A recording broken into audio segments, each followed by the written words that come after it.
First at 4, Michigan's COVID trends are headed in the wrong direction just before the holidays. We're going to talk with Dr. Frank McGeorge. General Motors in the national spotlight. President Biden is here, and the automaker goes all out to celebrate an electric turning point. Paula? We're in a local school district where the superintendent says, shut it down. His people need a mental health day. We are exhausted. And so he's planning a bit of a COVID-cation day for everyone. Well, here it comes. That is a cold front. Big changes are on the way. I will tell you what to expect and when to expect it straight ahead. Live from downtown Detroit, home of WDIV and Click on Detroit, Local 4 News First at 4 starts now. Good afternoon, everyone. I'm Sandra Ali in for Karen Drew. First at 4 today, we are tracking Michigan's newest COVID-19 cases and a new milestone. Michigan's 7-day moving average is now the highest we've recorded for the entire pandemic. Today, our state is reporting more than 14,000 new cases in the past 2 days.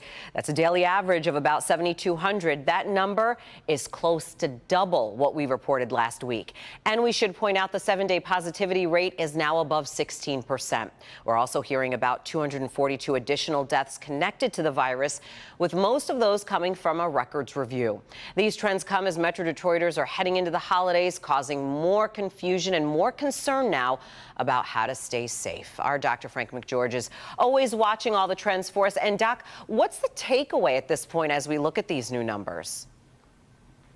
Well, you know, the new numbers, Sandra, that are being released 3 times a week give us important snapshots on the trend of infections. And what we're seeing, frankly, is just not good, especially coupled with the numbers from earlier in the week. There is a very clear acceleration. Now, frankly, even without the sharp rise recently over about the past 2 months, there's been a gradual but relentless increase in new cases. And personally, I actually don't think it's a coincidence that kids have also been back to school for the past 2 months. In fact, when you look at the data up close, kids aged 10 to 19 have actually played an outsized role in this current increase. So for me, the bottom line is that this provides super strong incentive to keep encouraging vaccination for younger age groups, because it clearly would make a difference. Yeah, it's interesting when you start to connect those dots. And, you know, you have to wonder, does the increase in cases mean that at this point, should we be changing anything at all about our behavior? Oh, yeah, absolutely. You know, I'm sure that everyone has noticed that fewer people are wearing masks, and I totally get it. In fact, if you do wear a mask in a room full of unmasked people, there might even be a feeling that you should take yours off. You get those sideways glances. But the fact is, the amount of increase that we are seeing right now says it's time to go back to doing everything else that's helped before, and that means masking and distancing. Yeah, all right. Makes perfect sense. Thanks so much, Doc. We're going to see you again coming up tonight at 5. Meantime, all adults could soon be eligible for a booster dose of the Pfizer COVID vaccine. The FDA expected to authorize the 3rd shot as soon as tomorrow. The CDC's Vaccine Advisory Committee set to meet on Friday. Its approval is another step in the process. Some states have already started urging healthy people over the age of 18 to get the booster. So far, though, we should point out, Michigan has not joined them. In today's first forecast on this Wednesday, most of you probably out enjoying the warm up into the 60s. Unfortunately, though, it comes with some scattered showers as well. Paul Gross is tracking the rain that we're hearing, Paul, could linger late into the evening. Is that right? Yeah, and I'll tell you, Sandra, once we got that drizzle out of here, we told you yesterday there might be a break and you could actually get out and enjoy this stuff. And man, is it balmy and nice out there. But you can see the cold front to the west. This sinewy little line right here, that is the front itself. That's the front edge of the colder air that's coming this way. So as it moves closer, we're going to start seeing an increase in the shower activity and then bigger changes coming tonight. But right now, all of us are near or above 60 degrees. It's breezy out there. That south to southwest wind pumping in that warm air. So if you're going to the Pistons game tonight, there is a good likelihood that as you approach the arena, as you walk from your car into the arena, there's going to be some showers around. The cold front probably crossing the area maybe right around 10 p.m., so still in the 50s, but falling off sharply after that with the rain tapering off, but there still may be some showers around. We'll talk more about those changes in greater detail in just a few minutes, Sandra. Thank you, Paul. And as we've been telling you, President Joe Biden is in Detroit at this hour. He just flew into Metro Airport a short time ago. The president shining a national spotlight on a groundbreaking General Motors facility. He's selling his economic plans for the entire nation. And right now we are waiting to hear from the president. Devin Skillian in the newsroom for us now. And Devin, I know the president's visit adding some weight to an already big day for GM. So right, Sandra, the president's visit, the icing on the cake, really, for a turning point in General Motors history. Today, the automaker officially opened its Factory Zero. The Detroit Hamtramck plant has been totally retooled to help achieve the company's all-electric future. And these festivities started with CEO Mary Barra ringing the New York Stock Exchange opening bell.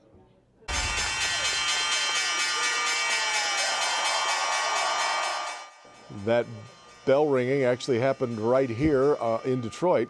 For General Motors and the Biden administration, the celebration provided the perfect political backdrop for the president to tout his bipartisan infrastructure bill that he just signed on Monday. The bill will have a big impact on the electric vehicle market, including money for more electric chargers. The first model to be built at Factory Zero, the 2022 GMC Hummer EV pickup. Amid the celebration, Michigan Republicans in Congress have concerns, though, that not everyone's invited to the party. We don't even have broadband in some of the rural areas. How are we going to get the charging stations? Let's be realistic. And that's where I mean, we're a little bit out of touch is I think you need to spend some time in these rural areas. Congresswoman McClain says she'd also like to hear President Biden talk about his plans for Line 5, the pipeline in Lake Michigan up in the Straits of Mackinac, and keeping Michiganders warm during bitter cold winters. So we'll have to hear what he says. The president's scheduled to start speaking, we believe, around 4:30 a.m. These things are always a little fluid, but we'll have live coverage here on Local 4 and highlights of his visit coming up on Local 4 News at 5. So, Sandra, for now, back to you. All right. Busy afternoon. Yeah. Thank you, Devin. And, of course, we should point out we're also going to be streaming President Biden's entire address for you online at clickondetroit.com, so you can also watch it there as well. A jury has convicted a Michigan man charged in the overdose death of his wife. 47-year-old Jason Harris found guilty today on several charges, including first-degree murder. Prosecutors accused Harris of spiking his wife's cereal with heroin. Police say Christina Ann Thompson Harris was found dead. This was inside her Davison home. It happened back in 2014.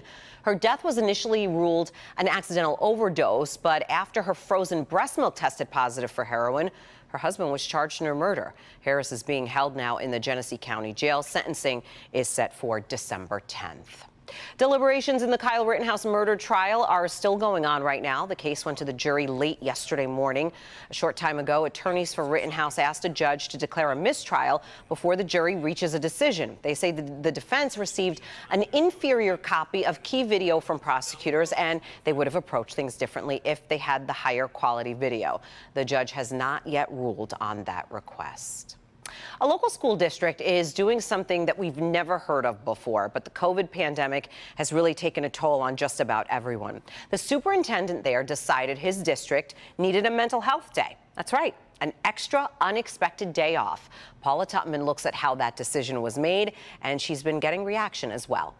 So the Port Huron area school district, things seem like they're back to normal. Kids are coming back from lunch and recess, and they're sitting at their desks. They're back in school and they're learning. But this is anything but normal.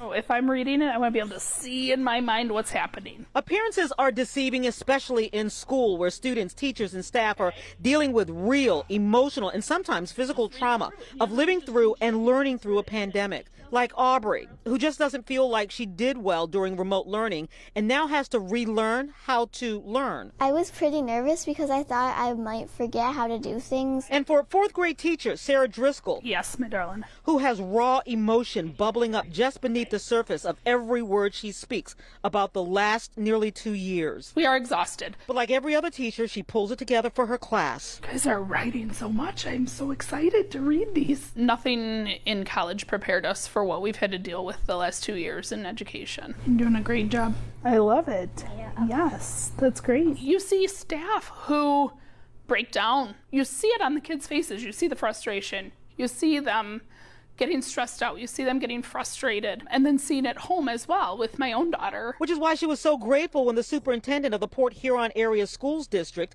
announced December 10th he's shutting down the district for a mental health day. And he means it.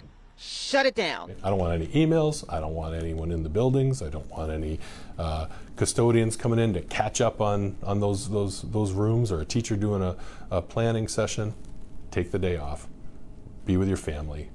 Do some wellness. Take care of yourself. So this is a superintendent who walks to the beat of his own drummer and will happily greet any stranger with a rendition from his authentic Australian didgeridoo. He is in tune with what's going on in his district. Obviously, we're here. Our main goal is academics, but we can't do anything until the kids are well, right? Our kids haven't seen doctors, dentists, anything in 18 months. So we have to start with wellness. And while December 10th is just one day, it actually isn't. It is an idea and a demonstration that goes beyond the day. The toll it's taking on them, the exhaustion, and they need this. They need this in their lives right now, and we're able to do it. Everyone just needs that extra day just to kind of catch up, even if it's like, I know my daughter's excited. She's like, oh, maybe we'll be able to go do something together. Yes, we can. Okay, so this is Keewatin Elementary School. You can see the lights are still on inside, and that's not just custodians. There's still teachers in there burning the late afternoon oil. They're exhausted. They want this. This isn't a small district, 7,000 students. So on December 10th, Sandra, that is a lot of decompression. Reporting live in Port Huron, Paula Tutman, Local 4. Sounds like they're onto something. All right, thank you so much, Paula. We're following breaking news for you right now, just in from Detroit's east side. That's where police are looking for a person of interest in a deadly shooting. A mother of two shot and killed outside her home after dropping off her children at school. It happened on Carlisle Street near 8 Mile and Kelly Road. Police say the person of interest is 45-year-old David Hammond. You're looking at a picture of him right here. Police tell us they do believe he is armed and also dangerous. If you have any information at all about him, police want to hear from you. Again, the chief is going to be speaking about the investigation soon, and we're going to bring you an update as soon as we get them, coming up on Local 4 News at 5. Still ahead, it could be another deadly result connected to the COVID-19 pandemic. We're going to show you what's been happening to the number of drug overdoses. Plus, also, too much pollution cancels classes. We're going to take a look at the problems facing a city of more than 20 million people. And a bit later on, tech lovers might think this is a great idea, but what about people who already have trouble using their phone or their computer? We're going to talk about a do-it-yourself option coming up in Trending Stories. The former bachelorette struggle with shingles. It's horrible. I don't want anybody to go through what I went through. Next, Inside Edition. Coming up next on Inside Edition on Local 4. Next reel, the players are excited. The paydays are big. Plus, Pat's best dad joke yet. Jim can't control himself. Wheel of Fortune, tonight at 7, only on Local 4. At Sandals 5-star luxury included resorts, we earn our stars with every and wow. Book with confidence, knowing you're protected with the Sandals Vacation Assurance Program. Call 1-800-SANDALS. Spin class was brutal. I bet. Hey, don't forget to check your blind spots. No worries. Can I use Apple CarPlay to put some music on? Sure, it's wireless. What's your Buick's Wi-Fi password? It's Buick Envision. That's a really tight spot. I used to hate parallel parking. Me too. The all-new Buick Envision, built around you, all of you. Pay no interest on Buick SUV models or GM employees with a current eligible Buick lease. Get this low-mileage lease on this Envision Preferred for $299 per month. If your gutters are clogged with leaves, pine needles, and other debris, you don't want them falling off your home. And water leakage from clogged gutters can lead to electrical damage behind the wall where you can't see it. Colder weather only worsens the problem. That's why you need Leaf Guard. It's not too late to get Leaf Guard, the gutter that never clogs, guaranteed with a lifetime transferable warranty. Well, you may remember the problems you had with those old gutters last winter. Well, it's not too late to give us a call here at Leaf Guard and save big during our end-of-the-year sale. Receive 75% off labor on a complete Leaf Guard system. No monthly interest if paid in full within 12 months. And if you call during this program, we have a nice gift for you. A $50 restaurant gift card with your in-home estimate and free gutter inspection from Leaf Guard. Let me keep your gutters clean forever with Leaf Guard. Place your legal sports bets at BetRivers.com, your new home for sports betting. Millions of betting options a year on the sports you love. We offer live in-game betting on major sporting events worldwide. We have tons of bets available during games, from money lines, point spreads, prop bets, play-by-play bets, and many more. BetRivers.com offers live streaming of events worldwide. That's right, you can bet on the game as you're watching. Sign up now, and we'll match your first deposit up to $250. More bets, more action, more fun. Place your sports bets at BetRivers.com. Buckfire Law. We help the injured receive fair settlements and restore their peace of mind. We only get paid if you win. Start your case for free now. Call us 855-BUCKFIRE. Today, we're getting a disturbing look at the number of deaths from drug overdoses in the past 12 months. USA Today has some new numbers from the CDC that show more than 100,000 Americans have died. That number comes from the 12 months following the massive COVID-19 lockdowns. The new number represents a jump of nearly 29% from the same period the year before. The provisional data includes cases still under investigation, but if the numbers hold, it would be the most overdose deaths ever recorded in a one-year span. First at 4, we're also tracking some of the stories making headlines for you around the world on this Wednesday. And let's go ahead and start today in New Delhi.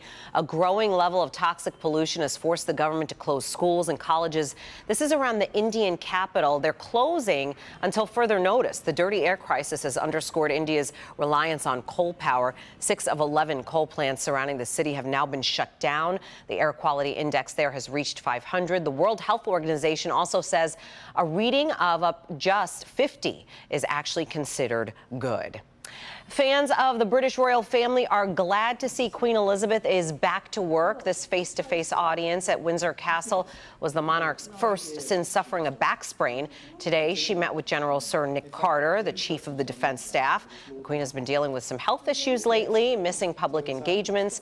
Queen Elizabeth is 95 years old.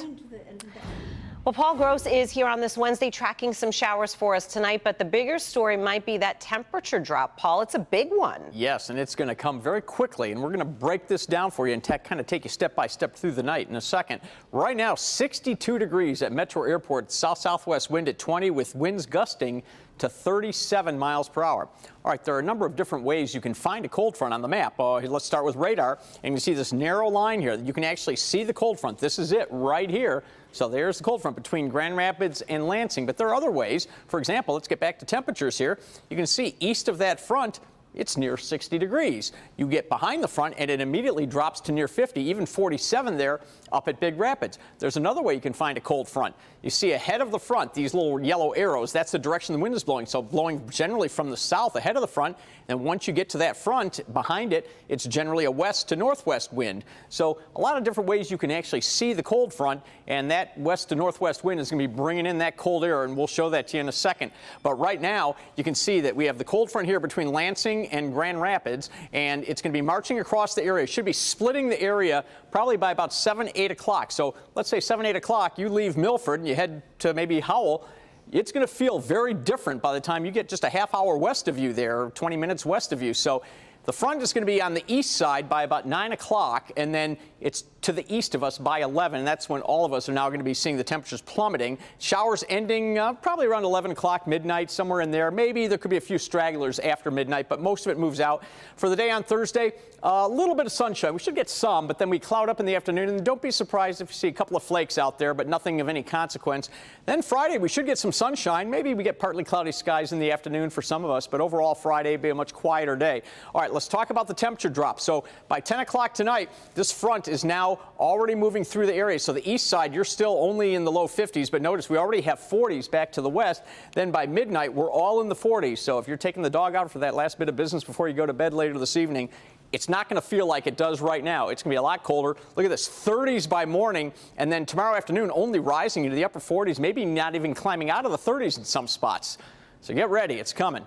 38 the overnight low, as I just showed you, and then as we get into tomorrow, we're only going to get up to about 42 in the afternoon, but the farther north and western areas are going to stay in the upper 30s probably, and then we stay kind of chilly right through the period. Now, we do bump up a little bit on Sunday, maybe a few showers coming in there, but windy and colder as we start next week. In fact, the whole week is looking like it's going to be upper 30s to low 40s, Sandra. It's going to feel like winter. All right, thank you, Paul.